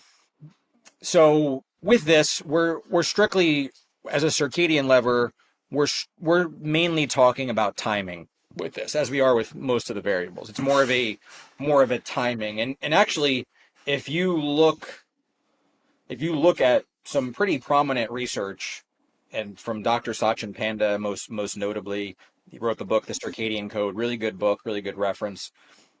And you look at the effects of just eating in a time restricted window versus not, really with no attention being given to anything else. And you see markedly different metabolic outcomes just in condensing the window in which we're eating. And again, we can liken this to, if we go back to the way things used to be. And again, I know it's coming across like I'm an evolutionary guy. I promise I'm not. I promise I'm not. But the way things used to be, you'd have a limited window in which you could eat. It was when it was light out, when you could hunt for food, and when you could make food. And that was the window within which you ate. Maybe it was a 9 or 10 hour window in total, from when you first ate to when you consumed the last amount of food. And one of the things that's super interesting that Dr. Sachin Panda did, he had an app, or he still has an app, but he was basically having people log when they were eating their food. They would just, as you know, people love taking pictures of their food for whatever reason. It's just one of those weird human behaviors that people just, I know you do too. People just like taking pictures of their food, and people have no problem doing it. And so he just had people take pictures of when they were eating, and people loved it. They would just log and eat their food. But what they found was that on average, people were eating in these 16-hour windows, meaning the first bite that they took from the last bite they took was on average about 15, 16 hours. And for some people, it was even up to 17, 18 hours. And you're essentially not giving your body any time to not be eating and not digest. And from a circadian perspective, this is actually natural and healthy. And so really to simplify this, it is reducing your window in which you are eating. A few caveats with this. The first of which is, if you are currently, let's say, eating in a 14, 15-hour window, I would say a target of 10, 11 hours would be great, but don't jump immediately to that. Make it gradual, make it progressive. The second with this is, do not get time restricted windows confused with intermittent fasting or caloric restriction. These things, for whatever reason, get lumped in together. We're just talking about reducing the window in which you are eating. You are still eating the same amount. You're not reducing your calories. You're not fasting intermittently. That's a whole different element that we're not talking about. We're simply talking about eating the same that you are eating, just in a shorter window. Obviously, make that realistic and pick a window that makes sense for you and your schedule. And all the same principles of nutrient quality and density apply. Doesn't mean that now, because you're eating in a lesser window, you can just eat whatever you want, right? And so the same principles that they're getting from you from a nutrition perspective, they all apply. The only change is that you are now reducing the window in which you're eating. You are now maybe going from 10 to 7. You are eating, or 9 to 7, 9 to 8. It's a 10, 11 hour window as a target, as opposed to where we sometimes fall in this 14, 15 hour window. Okay. So fantastic. I thank you so much for separating intermittent fasting, because the first thing that everyone was thinking when you were saying that was, oh, okay, so I should be doing intermittent fasting. That's 100% what everyone was thinking. Specifically the guys in my brotherhood. Or caloric restriction. Yeah. Like, oh, I'm eating less now. Which we're not doing here. This is not what we're talking about. Not at all. The second thing is, I love that because, for instance, for our type of workouts, because they're metabolic workouts, a lot of times when people are coming into the brotherhood or coming into my program, or even people who I talk to, they'll be like, yeah, I worked out late last night. I had a protein drink, but I did that 3 nights in a row, like 3 nights of the week. And the next day I feel tired. I'm still holding on to fat. I feel like I'm sluggish, and on and on and on. And I tell them it's because you've drained you've drained your system with the workout. You need to replenish your glycogen stores. You drain them in the type of workout we need. So even if it's 11 o'clock, like for me, sometimes when I used to shoot my workouts, we would get home at 11, 12, but I knew that I needed to replenish so that my body, my metabolism, everything keeps going. And so On those days, so that would be a smoothie for me because, a lot of times but the smoothie would have a source of protein, carbs, like everything that is needed, right? Everything is needed to replenish, not just a protein shake because that's not enough. Now, on those days, my eating window would shrink. So generally, when I'm not working, when I didn't do that, let's say that my eating window was between, I don't know, 10 p.m. and 7, just for the sake of whatever, right? So there's that eating window here, 10, 7, 10, 7. Oh, but I worked out at 11, right? So now that's increased, right? Because now that's 4 more hours of that eating window. And what I had to do was I had to shrink the front end, the front end, right? So on those days, because I still wanted it short, I would say, go. I would say on those days, Yeah. if that's really if those are really outlier days and they're not happening on a consistent basis, it's almost in the same vein of like I talked about with when you get one poor night of sleep to not kind of overcompensate in the other direction. Sure. I would say you don't need to necessarily maybe condense the window completely to that same time frame that you did previous or that you normally have.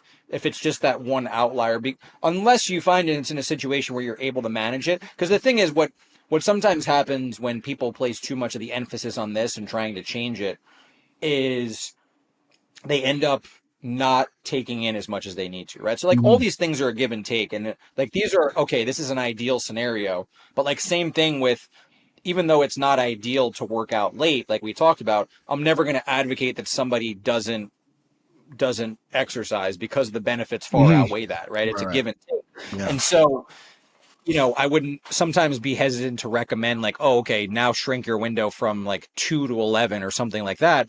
If it's going to end up in a situation where now it's a day that they're working out intensely, are they still getting in the same quality and quantity from a nutrition perspective and a caloric perspective that they need, right? Because that's a give and a take where the potential benefit from the sleep perspective is now outweighed by the fact that they're in a deficit. They've put themselves in a deficit, right? And so, if you're finding that you're able to do that to where you're still able to take in the same calories overall and the same quality, then that can be perfectly fine. But I would just say, generally speaking, to kind of caution that approach. And the reason why I'm saying that is because I have guys who play like shinny hockey, right? So they'll play it at like 8 p.m. or 9 p.m. because that's generally when the hockey here in Canada, Toronto, when they happen. And one person in particular who plays every Tuesday and Friday, and that's literally their workout per se, is playing hockey. Right. That's their and so he's asked me in the past, oh well, because I'm now like, because I'm eating later when I get home from hockey, I'm getting that right, and when I wake up in the morning, I don't feel as hungry. That's number one. And number two, it's like when we first went through this whole thing, it was like, okay, well, when do I eat and not eat on my hockey days? And it just became a real, for him, it was very confusing. So when we just decided that, okay, well, we're going to keep the same like schedule and meal 1, meal 2, meal 3. It's just your meal 3 on those hockey days are going to be later. So you're not going to be doing a meal 1 5 hours, like just when you wake up on those days, you know what I mean? Like when you're stopped eating at 6 a.m. I just tried to simplify it a little bit more and say, hey, listen, the days you played hockey and you ate later, just in the morning, because you're not hungry anyway, you don't have to force that meal in, because that's a thought. Okay, I got to eat at this time. I got to eat at this time. It's like, well, no, on those days, for sure, things change. So just, and that's where you're allowed to eat a little bit later in the morning. It'll all work out, and your body will adapt to what's going on. It's just and that's where I think so. A lot of times when we're starting this, okay, where the window you're picking and what you're going to work towards, people will have the tendency to think, okay, where do I cut the current schedule that I have? Do I cut it from the back end or the front end? I find because of situations like that, and I would even just say for the majority of people in general, it's just easier to have that start of the day be where you're pushing back a little bit. And I actually find for myself that it's just a hell of a lot easier, and cognitively it benefits me in the first few hours of the day. And so like Mhm. I would much rather have my window starting at 10, 11 o'clock and going a little bit later, as opposed to starting first thing in the morning and ending a little bit earlier. And I would say that's the case for most. And the Okay. other thing with this too is, again, you're not, like we said, you're not taking in less calories. No. There is a level of, because what your body is used to, there's a level of the hunger that you'll feel. But a couple things to note with that is that that curbs pretty quickly. If you're just able Mm. to push past that initial, you get over that relatively quickly. The other thing is, because of the benefit that this has on sleep, sleep has a direct influence on your hunger and satiety. When you're not getting quality sleep, you get an increase in ghrelin, which signals that you're hungry, and you get a decrease in leptin that tells you that you're full and satiated. When you're getting quality sleep, you're going in the opposite direction, right? And Right. so that also helps to curb that a bit as well. That's awesome. Okay, so let's go into nutrition. Sorry, we just did nutrition, exercise, or temperature. What would be next? Okay, so yeah, so with exercise, I think we covered the biggest consideration with Okay. this in terms of it's essentially the timing. We're really looking at the timing with this of, firstly, I would say one pillar to this from a circadian perspective is trying to keep when you move and when you exercise relatively consistent. Mm. So again, whatever your schedule is, whatever you're able to commit to, whatever works, there is a benefit to consistently working out at the same time every day, because it allows one of those triggers, that lever for your circadian clocks, to stay in unison, as opposed to one day you're working out at 9 a.m. and the next you're working out at 9 p.m. and you just kind of continue all over the place. So again, the benefits of exercising outweigh not. So if that's the only way you're able to do it, so be it. But speaking in an ideal, optimal scenario, the first thing would be consistently working out at the same time, moving at the same time every day. So I'm gonna And then just the jump other in. piece, again, like yeah, go ahead. I'm gonna jump in there with the exercise. So I found that was massive for me. So A, when I was fasting, B, when I was shooting my workout. So this is during COVID. I was doing 16/8 fasts, like just intermittent fasting. And I was Okay. shooting my workouts all different times. Like sometimes it'd be late at night. Depending on what gym I was able to have access to when there was nobody there during COVID, even and when it was closed down, I would go to one gym and we would be shooting till 12 p.m., like midnight. I'd go to another gym and it may be early. I would go to another gym maybe in the afternoon. I also had to coordinate that with my videographer and my video team. My body and my ability to to get things done diminished completely versus when we decided as a team, okay, we're only shooting at 1 o'clock on these 3 days.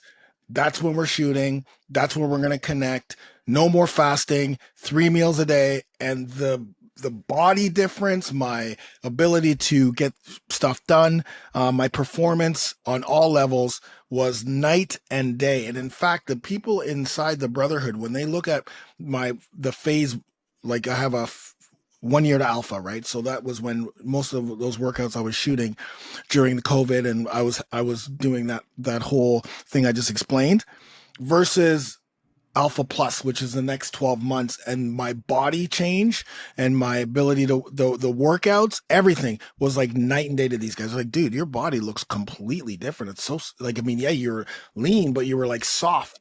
And then over here, and then I remember when I made that decision, I did it on a coaching call, and that 1 month later, literally when I went 3 meals a day, changed the workouts, the body change is like unbelievable, from like soft, still a little muscular but soft, to like jacked, ripped, hard muscle. And that was due to 3 meals a day and working out at the exact same time, during the week when we were shooting, because now we have a schedule. What a massive difference. What a massive difference. 100%. And man, I think it's a good highlight of, your body wants to be in consistency. Your Mm. body has so many functions and things that it is focusing on and emphasizing, that regularity and consistency just make everything easier and make everything function more optimally. That balance, especially when you're not doing that in unison just for your overall health. Unfortunately, your body is not prioritized your fitness goals. Your body's priority is to keep you alive. Right. That is its number one job. And so when you are, from a circadian perspective, things are all over out of whack. Like we said, your daily calendar is always in flux and all over the place. Your body's energy and prioritization becomes dealing with that and making sure it keeps you alive and keeping you running.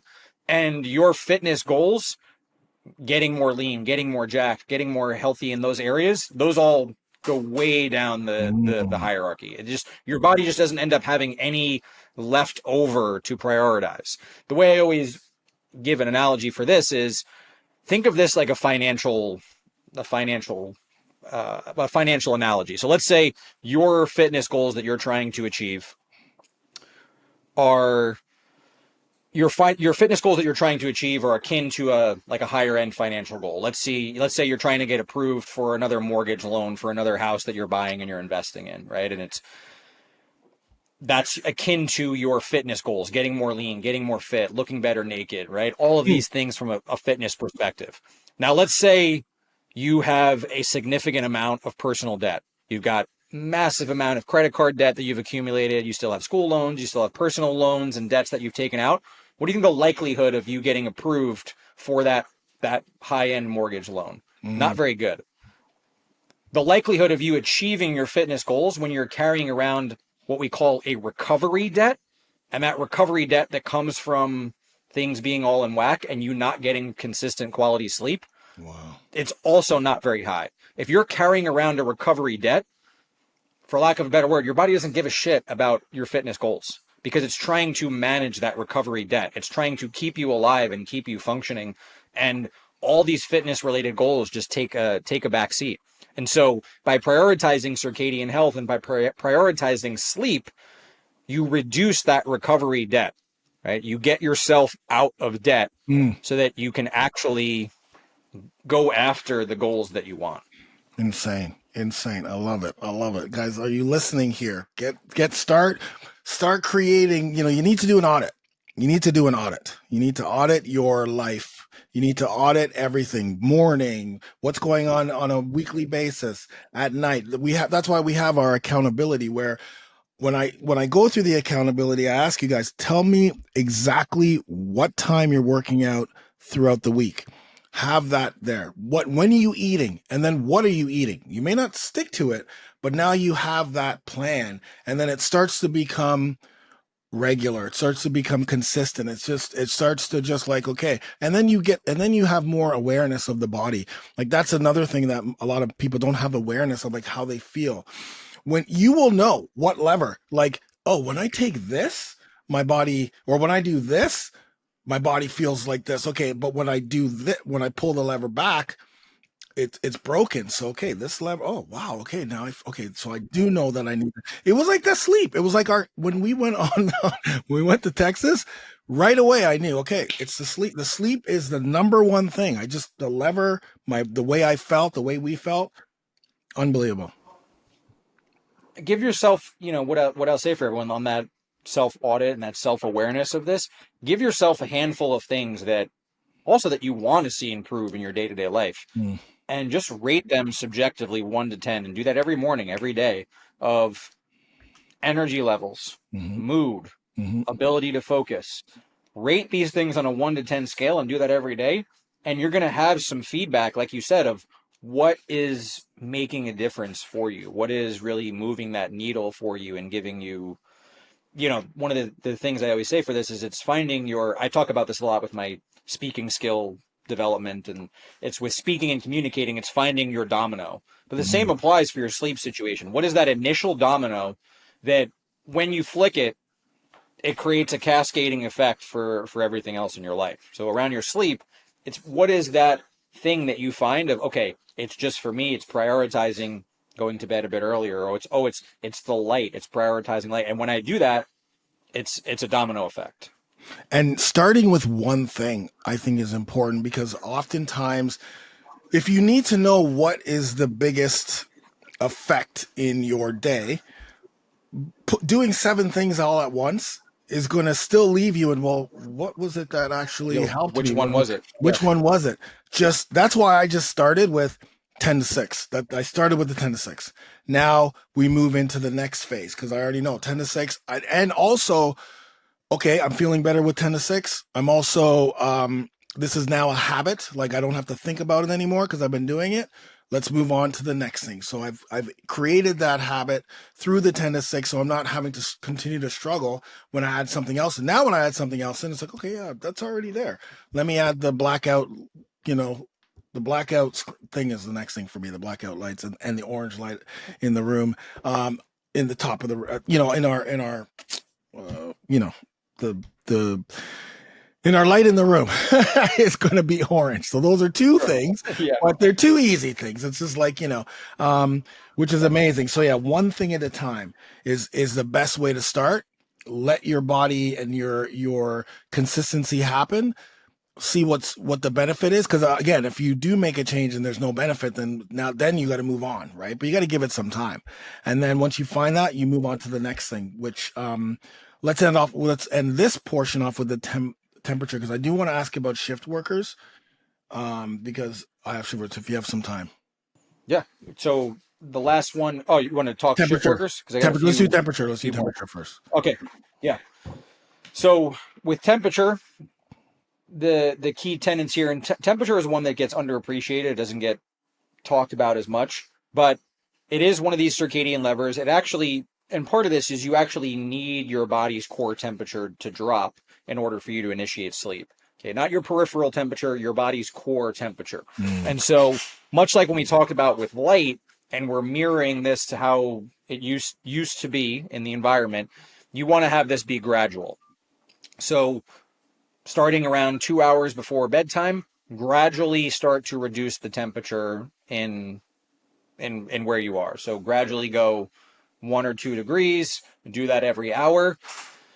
This is, with temperature, this is one of those that sparks a lot of debate, conversation. And I'll say to this day, now it's a lot better, but it's one of the things that my wife and I have debated about the most, or talked about the most, because she's always cold, I'm always hot. So there's an individuality to this with temperature. I will say, for the people like me who prefer being a bit colder at night, the research does back us up a little bit more to where ideal is like 67, 68 degrees Fahrenheit, tending to be more ideal. But there is an individual preference to this. It's not a one size fits all type of thing by any means. For the people who tend to get more cold, the way to hack this is you still need your body's core temperature to drop. So taking a warm shower before bed, or having a warm compress or a warm water bottle, something at the foot of your bed, can actually benefit you in that you're feeling more warm, so you're not getting that cold feeling. But what you're doing when you take a warm bath or a warm shower or have this warm compress is you're pulling blood to your periphery, which is taking it away from your core. So you're actually, even though your periphery feels warmer, you're reducing your body's core temperature, which is what you ultimately want. So it's a way to essentially hack that. The other thing that's a potential hack, and this is something my wife and I have purchased, and it's made a massive difference for us on multiple levels, is something like the chili pad. Now, I don't tend to recommend this on a consistent basis because it's not cheap. However, the way it works is you get 2 individual pads that go under each side of the mattress, and each have their own thermostat control. So it allows you and your partner to essentially have your own preferences in terms of temperature. And the biggest thing I found is just that we don't have to talk about it anymore. Right. It just reduces having the same conversation over and over and over about, I'm hot, I'm cold. And it's not cheap. Like all the other things I mentioned around light and all these other things, they're pretty cheap and easy. And this is it's not cheap. Okay. But again, it's one of those things that can play a role. So Chili Pad's like $3,000. Chili Pad. Like you're mm, saying Chili Pad. Why are you saying no. Chili Pad? Is that the make, or is that like what would someone? How would what would Yeah, someone get? so they Chili Pad is that was the original name. I think they actually still use it. So it's Sleep Me is the company. They've Sleep now me. Okay. rebranded Okay.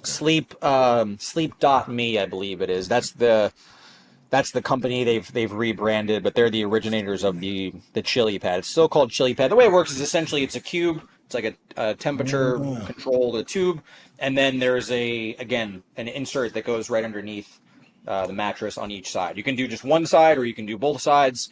There are other ones out there. There's like Bed Jet, which is like a hose that it puts air into the mattress. You put it at like the foot of the mattress.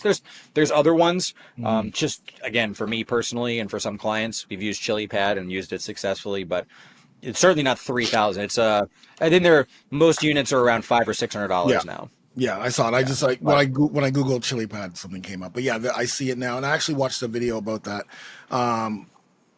about 6 months ago, and yeah, I actually talked about that to Angela, and now that you've used it, and what you say the biggest difference is, oh yeah, the biggest difference is no conversation, like not having to talk about well, that, not having to I like definitely has it. Yeah, it definitely you has know, improved. I would say it's been something that's been part of improving quality of sleep and just yes, making it easier for me to fall asleep because for sure. I can reduce the temperature. So that's definitely be a component. But then again, just from a personal reason, it's been not having to have that conversation Totally. so consistently. It was like Yeah. as silly as it is, I would say that was like the top two or three things that we would not even argue about, but we would just bicker about would be temperature. So we basically remove 100%. that we remove that from the list, right? Yeah, I like it hot in like I'm a hot guy, like 100 degrees. That's Well, comfortable to me. And humid, easy. And I've been like that from the very like since I was young, whereas Angela wants it cold. And so for many years that was always a back and forth. Although, for me, I don't really care.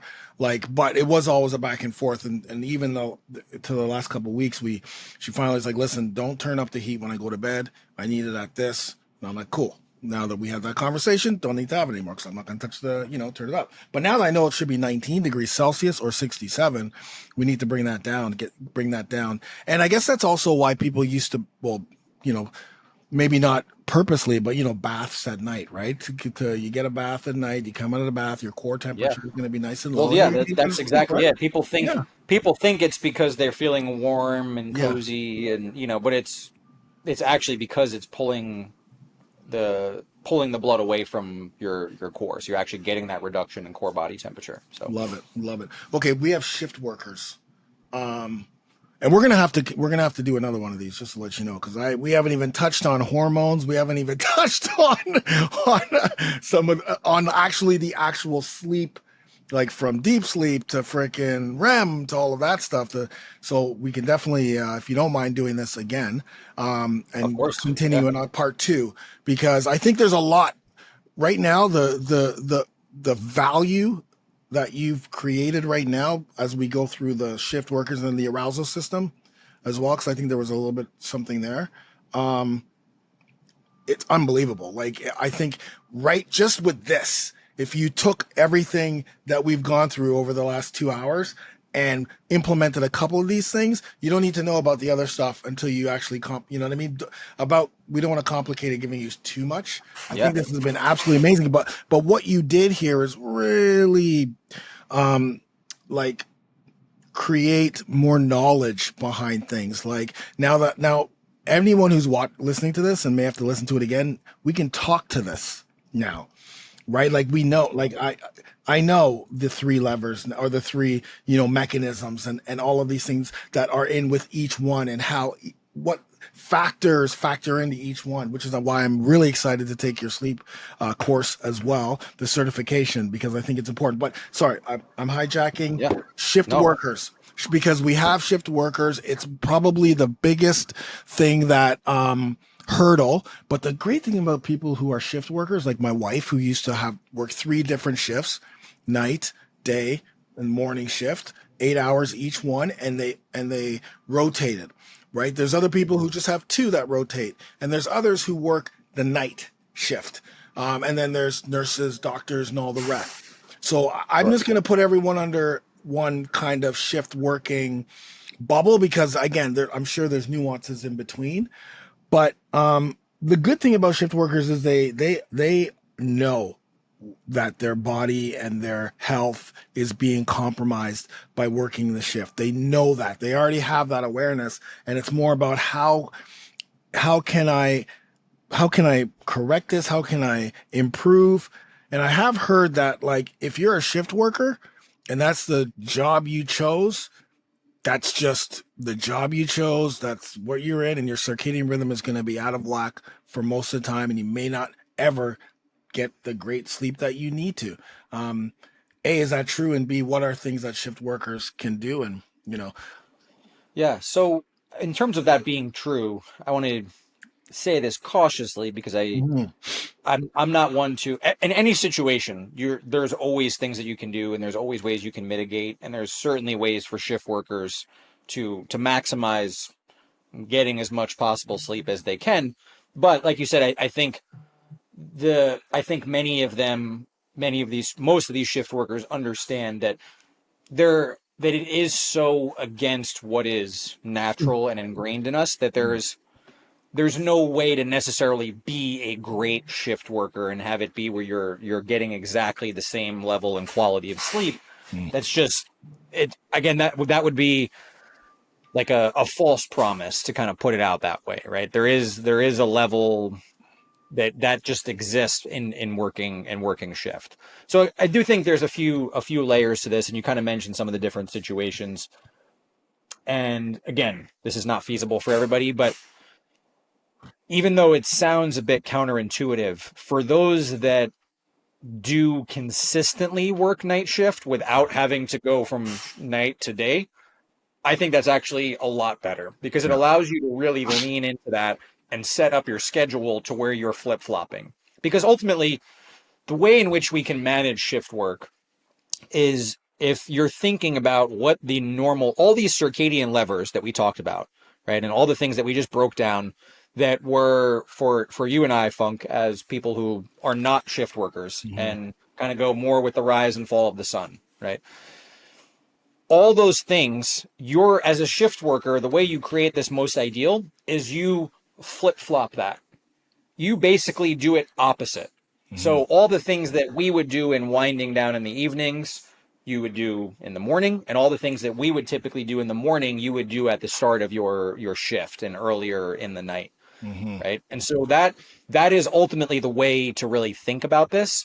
And so obviously within that, if you are consistently always working night shift, it actually makes it easier of, okay, I need to do this and I need to flip flop consistently, as opposed to bouncing back and forth.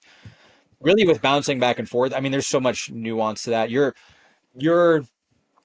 the way and I've obviously worked with people where we do this. We have to basically create a whole calendar. And like we have your whole map of your schedule, and we've got to map out what we're going to do with these circadian levers day to day, right? And so it's just like depending on how many days you have in between, and all that. So there's so many things to unpack with that, right? But I think generally speaking, with this flip flop, right? You're thinking about, okay, as a shift worker, what are those things that I just mentioned that are really beneficial to do at the start of the day? In terms of light exposure, right? Getting that early light, getting, when you're eating, when you're getting movement, all these things, that's what you want to do at the start of your shift. So Mhm. getting those light boxes, that's going to be infinitely more important for people who work shift because you're driving into work. Maybe it's already dark or it's close to being dark. And then you're inside these artificial lights. Mhm. So for the people who are it's during the day, they just have to make it a point to step outside their office and get daylight. Hey, I'm taking 10 minutes. I'm going for a walk. I'm getting some daylight. You don't have that option. So those light boxes and things become even more important. And so really prioritizing that at the start of your shift, I Mhm. think is incredibly important. And then if you think about when you're coming home from your shift and now you're going into a place where you're going to be sleeping or soon to be sleeping, think about the opposite. So like what we mentioned with gradually reducing light, trying to prioritize more of the darkness. So I have shift workers, as you're driving home from your shift, put on sunglasses, Wow. Yeah. wear sunglasses, get home, have your shades blocked. Like Yes. these type, use the red and orange lighting when your shades are blocked, and use the red and orange light. Flip flop it so that you can create, and that becomes even more important for individuals who are shift workers. Those circadian levers, I think they're incredibly important for everyone. For shift workers, they're even more important, because if you think about the average person who's not working shift, you still have some other natural, and I'm not recommending this, take this with a grain of salt. I'm not saying that you don't prioritize the circadian levers, but you've got some other things that can work in your direction. Just your natural tendency and natural inclination to want to sleep, and your sleep pressure system. If you did nothing from a circadian perspective, at least you have some things that can help pull you in the direction of sleep. As a Right. shift worker, you have really much less of that. And so really the only thing you have to positively benefit are these circadian levers. Right. Those are the things that you can operate with. Those are the things that you can work with. And so, the way I always frame this is become a master of your circadian levers, and really learn how you're flip-flopping these and how you're utilizing these. Yeah, I think everyone should become. I think the circadian levers. So just for again, if you're just joining us, or what are the 5 circadian levers that we should be focusing on? If you could just go through that one more time. Yeah, Just so the literally. five circadian levers are, and this is really in order of prioritization, I would say: light and the absence of light, sleep timing, so regularity of when you're going to bed and when you're waking up, nutrition, essentially nutrition timing. So thinking about a time restricted window and condensing that window within which you're eating to 10, 11 hours, not to be confused with intermittent fasting or caloric restriction. It's none of those things. Exercise and movement timing, which has really the tenet of trying to exercise at the same time every day. And then temperature, being a gradual decrease in the temperature and trying to have the greatest reduction in temperature right at the time you're going to sleep, so that you get a reduction in core body temperature. What will this do for your sleep? Like how So important is this? if you master all 5 of those things, and you do those 5 things consistently, you are mastering one of the key mechanisms that allows you to sleep. One of the ways in which you're physiologically, fundamentally programmed to sleep.